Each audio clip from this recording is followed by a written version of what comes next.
From 22 to 1, I have put them all in order. From your least talented player as a starter to your best player. Here we go.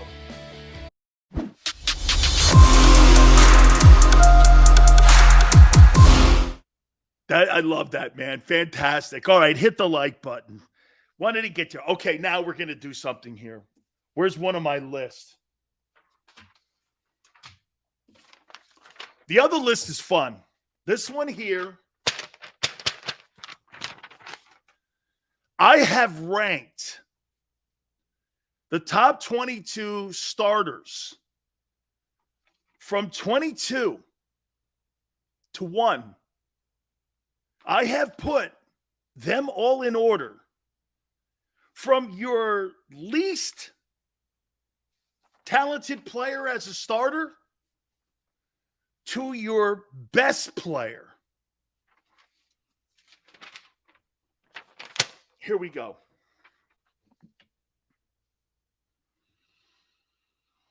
Let's see if you guys agree with me on this list. Number 21, Derek Barnett, defensive end.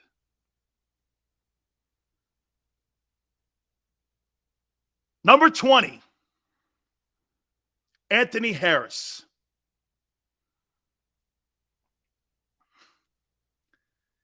Number 19, James Bradbury.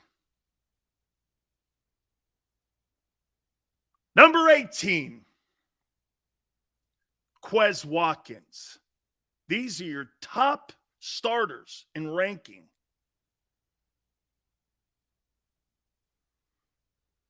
Number 17, Kaiser White, linebacker. Number 16, Tart, the newly acquired safety from the 49ers. 16. Number 15, Isaac Seumalo, right guard.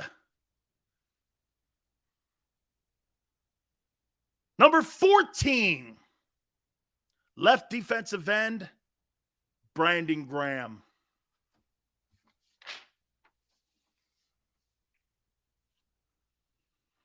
Number 13, Jalen Hurts. Number 12, Miles Sanders. Number 11, Javon Hargrave. I'm ranking the top starters for the Eagles.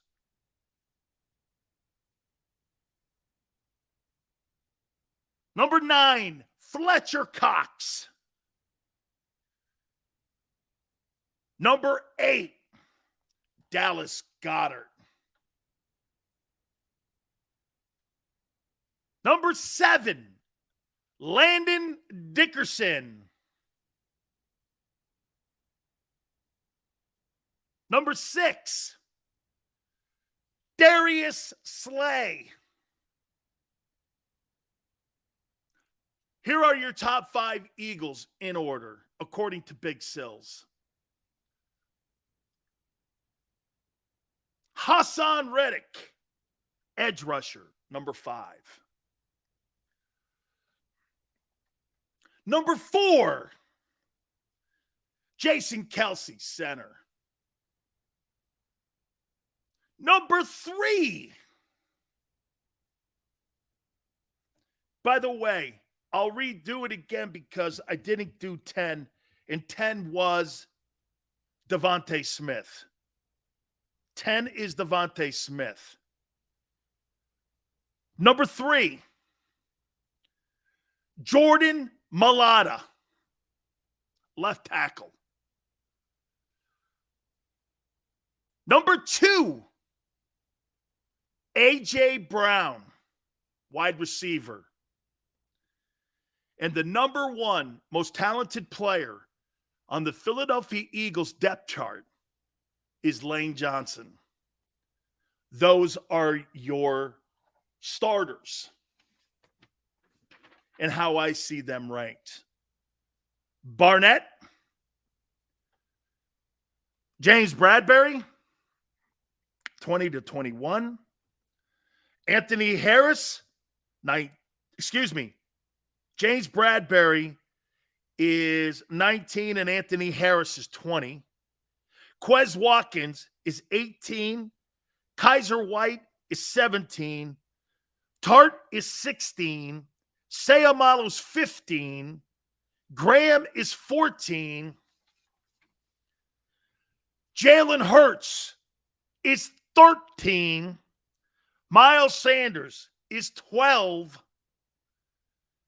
Hargrave is 11. Devontae Smith, wide receiver, is 10. Fletcher Cox is 9. These are starters. Dallas Goedert is 8. Landon Dickerson is 7. Darius Slay is 6. Hassan Reddick, 5. Jason Kelsey is 4. Jordan Mailata is 3. A.J. Brown is 2. And Lane Johnson is your most talented player on the Philadelphia Eagle roster. There are 13 too high and very unlucky number. You did that. Your quarterback is 13th. I think that's a high ranking. I think that's a high ranking for him. Both teams, when I think of the Chiefs, their quarterback's not 13, but hey, who's counting here? You would put Slay over Reddick? I wouldn't. Reddick's had double-digit sacks in 2 different franchises. I wouldn't do that. He's more talented. Hey, Silz, Gannon is Paulie. Oh, poor Paulie. Hey, grab the cannolis. Brooks says popular picks. Now, Jacoby Dean and Jordan Davis aren't on this list because those guys aren't starters as of yet. They could, as they get out of training camp, end up winning themselves jobs, but I highly doubt that. You're not benching a $14.4 million guy in Fletcher Cox or a $12.7 million guy in Hargrave just so you could put a rookie in there and him not know anything and him not be prepared to play the triangle. There is no way the Eagles are starting Jordan Davis unless there's an injury. He's going to be brought along, okay? And especially when you got $30 million tied up in 2 dudes. You're confused? What would you be confused by? Howie Roseman? That list was made by the Rosado brothers. They got theirs in the end. Dean will be. We'll see. How can you put Kelsey? I didn't put Kelsey number 1. I put Kelsey number 4. I put him 4. Lane Johnson's number 1. And I said the most talented. Now, I didn't say which position.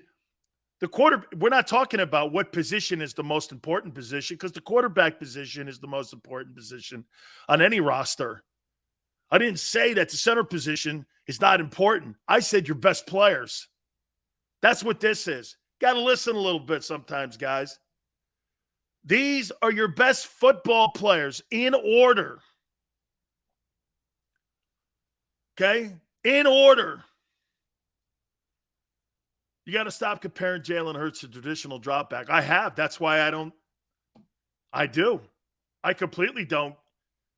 I don't gauge him toward. Yeah, but wait a minute, Flex. So wait a minute. You want me to pay $42 million to a guy who doesn't look like any other quarterbacks in the league, and you want me to pay that guy who can't throw the ball.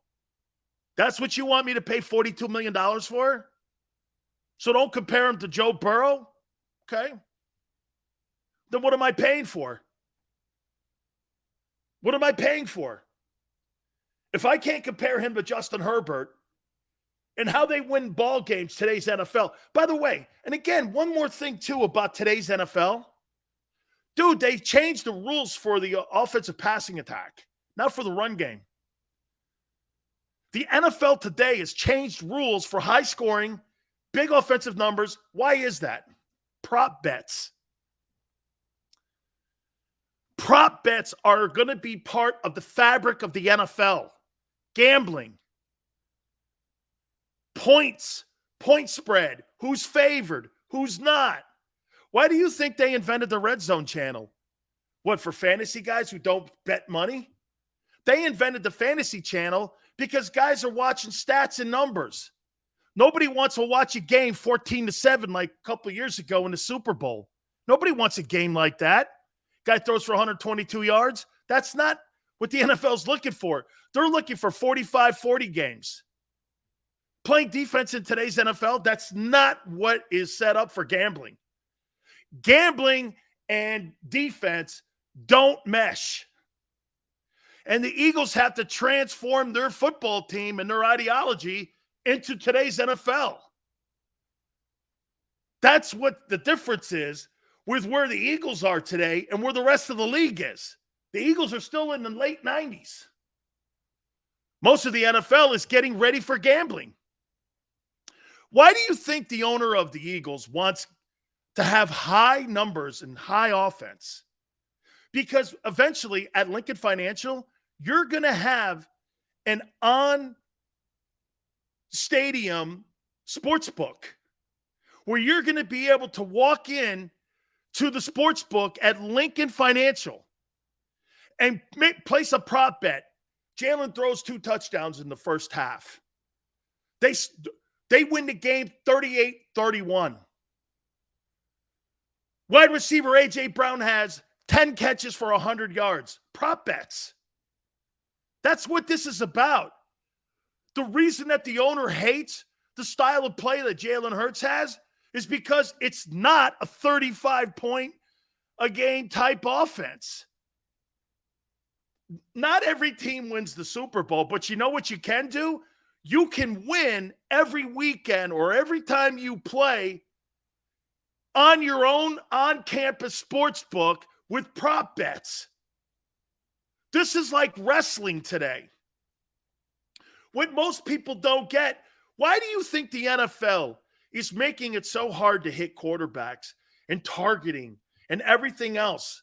Because they want offense. Because now with the Supreme Court's ruling that you can gamble and gambling is legal, you're going to have sports books at every one of these stadiums. Hell, they're talking about putting a sports book at Wrigley Field.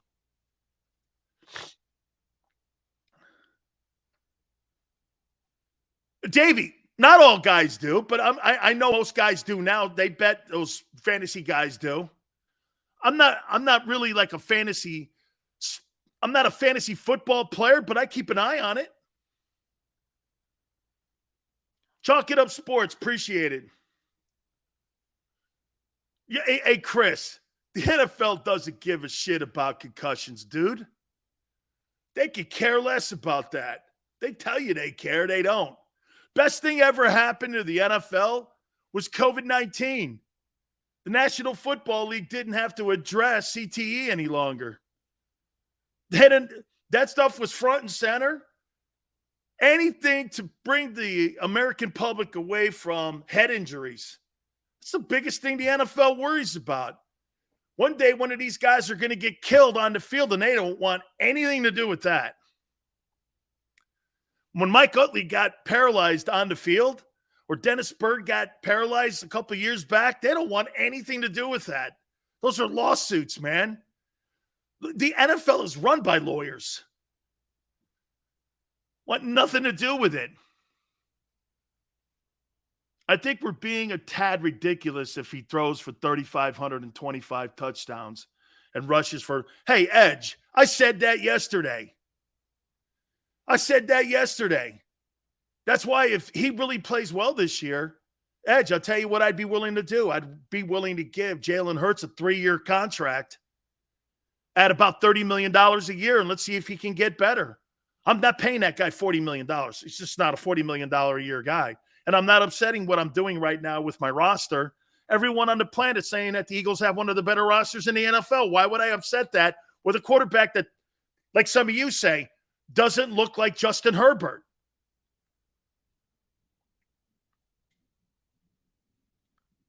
I mean, right? You're not paying that kind of money. You're not paying that kind of dough. It's a damn good roster. By the way, the guys that I'm going to circle here that are going to be Pro Bowlers this year, Lane,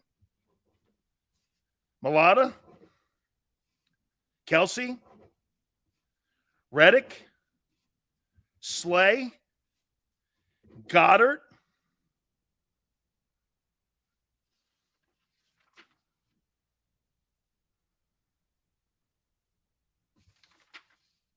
One, two, three, four, five. You're going to probably have 6 Pro Bowlers this year. You're going to have 6 Pro Bowlers. I don't know if AJ. Well, let me think. Who are the big receivers in the NFC this year? Deebo Samuel. Devontae Adams is no longer in the NFC. He's now in the AFC. Cooper Kupp. I would say so. Kupp's probably going to be the Pro Bowler. The way McVay gets him open. Samuel.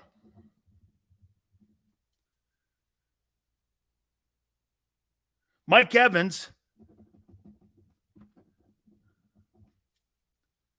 AJ may get there.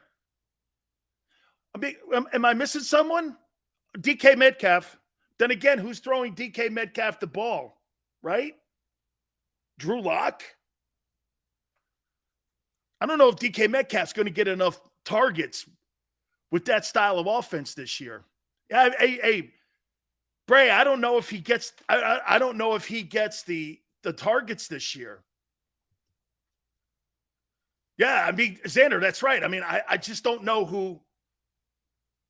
And by the way, I wrote something down here on my predictions, what I think the production is going to be for AJ and for Devontae this year and for Dallas Goedert. And I'm going to get to that.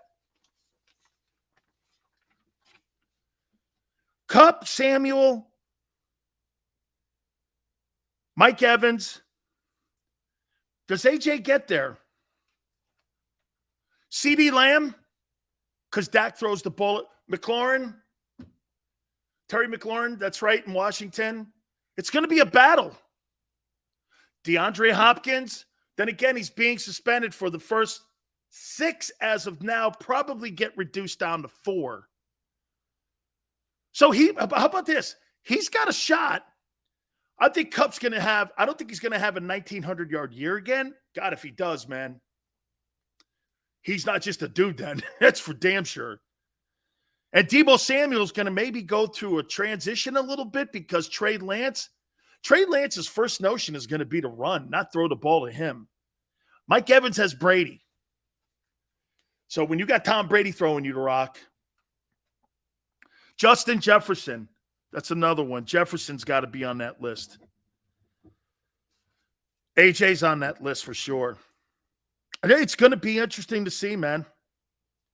It is. It's going to be interesting. Chris Godwin, you know what, man?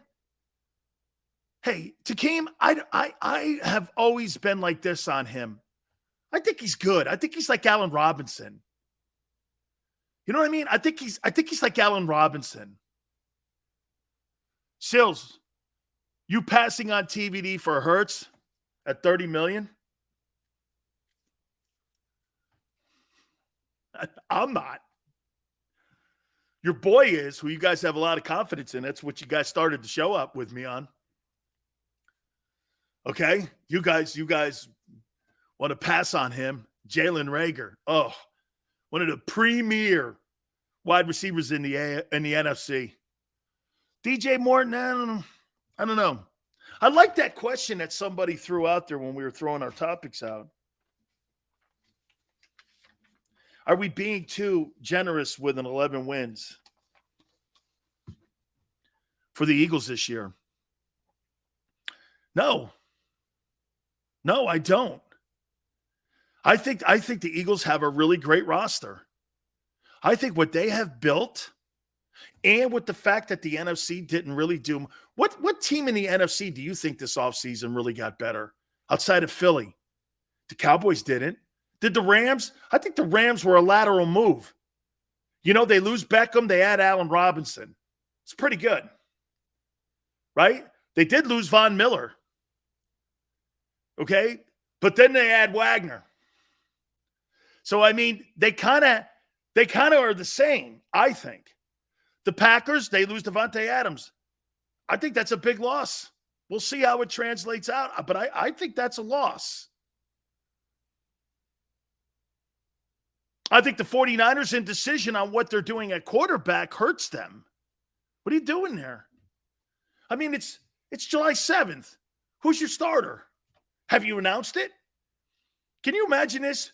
You're now 19 days away from the start of training camp, and you don't have your starting quarterback on a Super Bowl roster in San Francisco. That's a problem.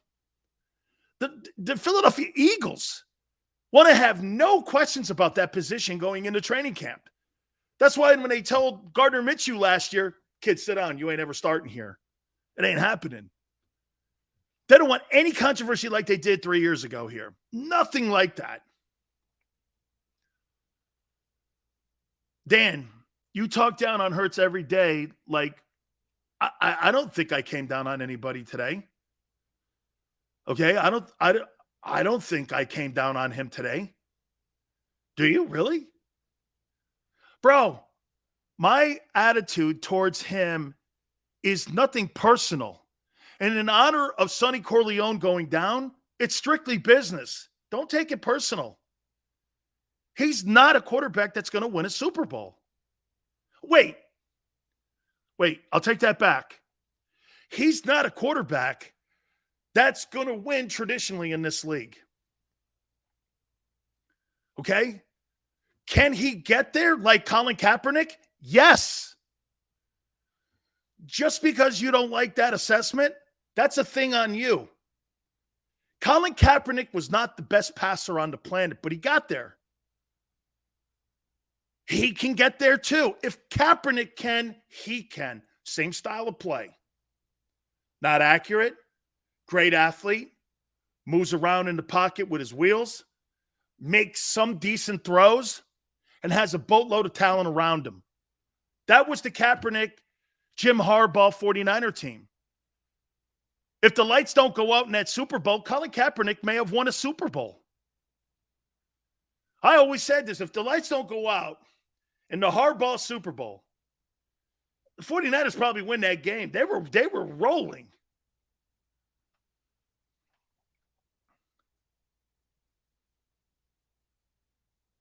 Use the fingers when you say that. It's not personal. Okay, I'll do that. Yeah. Frank says 12 wins for my Eagles. 4-5 in tight games, and you win the rest. I think it's 11-12 also. And get this. Here. If the Eagles come short and have 10-7 season, but win the East and win a playoff game and get themselves somehow into the NFC Championship game, I don't give a shit what the regular season record is. I don't care. You know what's crazy? Sometimes you take a step backwards, and when you get into postseason, you do more. The Bucs had a better record seasonal-wise last year than they did in the year that they won the Super Bowl. They were 11-5 when they won the Super Bowl. They won more games last year than they did in their Super Bowl year. So regular season is all about getting to the postseason. You know what I'm saying? I mean, win your division. Win a playoff game. Have a better matchup. The worst, I would have rather have had the Eagles match up against the Rams because the Rams struggle against the run. And I think I would have liked to have seen that. Okay? That game, I think, would have been closer. Get this. I think the Eagles a year ago, I don't know if you agree with this, Xander, but I think the Eagles a year ago were a better matchup against the Rams than I do the Bucs. The Bucs are a prolific passing team, and they can pass rush. The Rams can pass rush, but they're not the best at playing the run. And what was the one thing the Eagles did exceptional last year? That's run the ball. 49ers ran them off the field last year. So did the Cardinals. So, I mean, I like to have seen that matchup. I think that would have been a more favorable. I'm not saying they would have won because the Rams were rolling going into the playoffs. But that matchup favors the Eagles a little bit more than playing against the GOAT and Tom Brady. You know, Seth, I mean, I saw last year where the Rams struggle against the run. I mean, the 49ers blew them off the field running the football. You play against a team like Aaron Rodgers or Brady, and you're playing that soft-ass zone coverage that Jonathan Gannon played last year, you're going to get ripped apart. It went down the trends.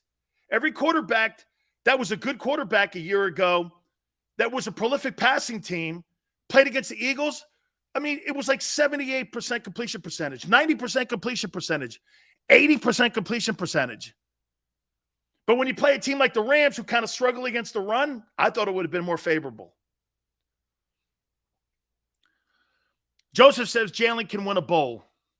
Hey, I told you, Joseph, he's not going to be conventional in how he wins games. You're comfortable with that, you're okay. They have to be comfortable with that in Baltimore too. You win that style and play that style, you have to understand something, though. You're not going to see a lot of passing numbers if you play Jalen Hurts' style of play. Guys, do you understand something this year? Do you really think there is going to be a massive facelift this year where the team goes from being the number one run team to being a team that was 27th in the passing game a year ago to top 10? Are you crazy? You're out of your mind if you think that. Why would you go away from something that got you into postseason and turned your season around for something you're not capable of doing? You got to still rely, number one, on running the ball and being in third and short. How do you do that? Dominate on first and second down. If you come out doing what you did last year when you got out of the gate at 2-5, okay? If you do that, you're going to get a beating again and you'll come out of the gate 2-5. Don't need him to be conventional. I agree. Need him to, right. He's not going to look like Cousins. That's right, Davey. Davey, I agree.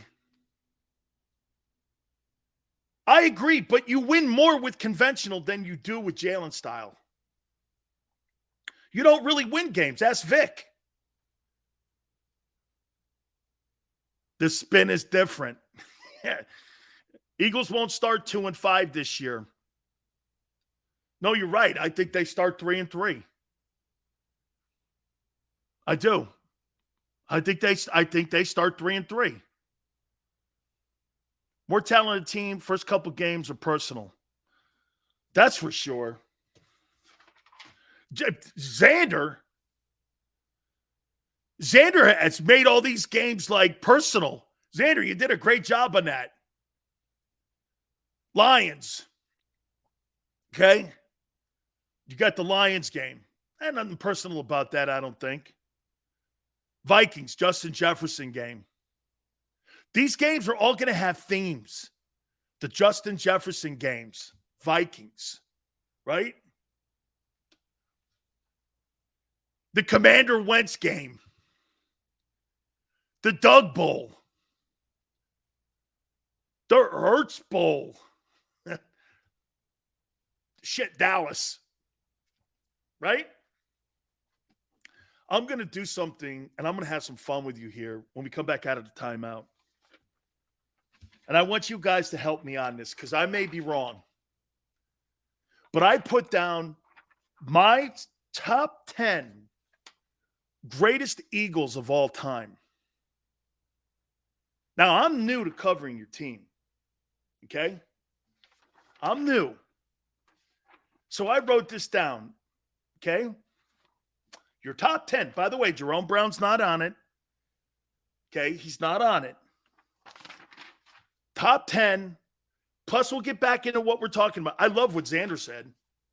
I love it when he said that. He goes, it's almost like a themed season coming up. It's almost like a theme season. Guys, please hit the like button. Don't forget my friends at Morgan & Morgan, where the fee is free. Guys, if you're hurt or injured on the job, finding that attorney is one of the most important things that you can possibly do. For the people, it is not a slogan. It is who they are, and it is what they do. Last 30 years, they've collected over $13.5 billion for their clients, making them the number one attorney firm in the country when it comes to getting you your fair compensation. Over 800 attorneys strong in offices in Philly, Florida, and New York make them the number one attorney firm, like I said, in the country, and there's no such thing as a fender bender. The call is free. The consultation is free. 800-512-1600. That's 800-512-1600. 24/7, 7 days a week. 800-512-1600. And when you call Morgan & Morgan, do me a favor, tell them Big Silz sent you. After a car crash, the big insurance companies you see advertising on TV, they may try to downplay your case and might say it's only a fender bender or it's just a herniated disc. I worry that some law firms fall for this BS. Not us. We put ourselves in your shoes and ask, what would it be like to be in your pain for the rest of our lives? $1 million wouldn't be enough for me. There's only one Morgan & Morgan. ForThePeople.com.